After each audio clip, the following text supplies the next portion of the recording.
Les secrets de guérison vieux de 15 000 ans de la grotte de Taforalt au Maroc. Dans les montagnes du nord-est du Maroc, une grotte millénaire cache des secrets capables de bouleverser notre compréhension de la médecine humaine. Bien avant l'agriculture, bien avant l'écriture, des hommes et des femmes connaissaient déjà les vertus thérapeutiques des plantes. Bienvenue dans la grotte de Taforalt, là où la guérison a commencé il y a plus de 15 000 ans. 1. La grotte de Taforalt. Un site unique au monde. La grotte de Taforalt, également appelée grotte des pigeons, est située dans les montagnes escarpées du Bénisnassen, au Maroc.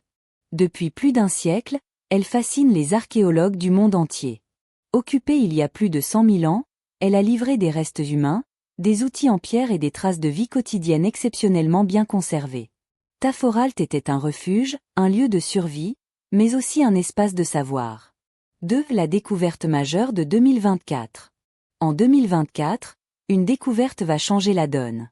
Des chercheurs identifient des résidus végétaux incrustés dans les couches sédimentaires de la grotte, datant de près de 15 000 ans. Grâce à des analyses de pointe micro-résidus, poussières fossiles et dépôts sur outils de pierre, les scientifiques font une révélation étonnante. Certaines plantes n'étaient pas consommées comme nourriture, mais utilisées comme remède. Cette découverte repousse l'origine connue de la médecine naturelle à une époque bien plus ancienne que ce que l'on imaginait. 3. Les plantes médicinales de Taforalt.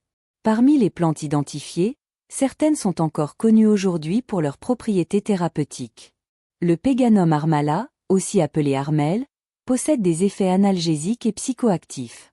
Il aurait pu être utilisé pour soulager la douleur ou lors de rituels spirituels. Des espèces d'aloès révèlent des propriétés antimicrobiennes, idéales pour traiter les plaies et infections cutanées.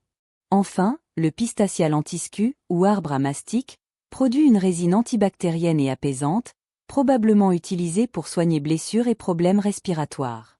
Ces choix ne sont pas le fruit du hasard. Ils témoignent d'une connaissance fine de la nature. 4. Une médecine avant l'agriculture. Ces découvertes remettent en question une idée longtemps admise, celle selon laquelle la médecine à base de plantes serait née avec les sociétés agricoles. À Taforalt, nous sommes face à des chasseurs-cueilleurs capables d'observer, expérimenter et transmettre un savoir médicinal complexe, bien avant la sédentarisation. Ce savoir était probablement transmis oralement, de génération en génération, et intégré à des pratiques sociales, symboliques ou chamaniques. 5. Comment ces plantes étaient utilisées?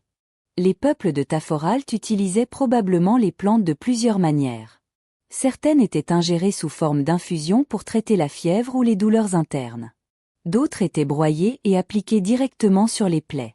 Certaines encore étaient chauffées ou brûlées afin d'en inhaler la fumée, pour soigner les voies respiratoires ou apaiser l'esprit.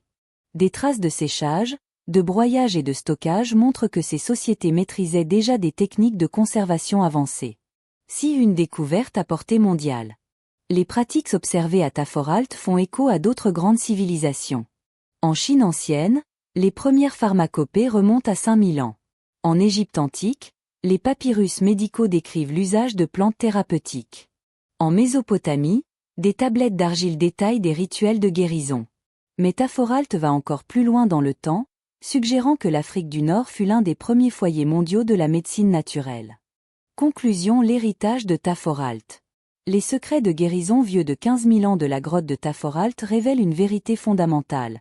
Depuis toujours, l'humanité cherche à comprendre, soigner et préserver la vie.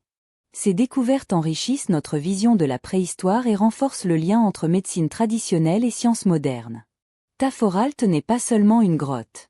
C'est un témoignage vivant de l'ingéniosité humaine et de notre relation millénaire avec la nature.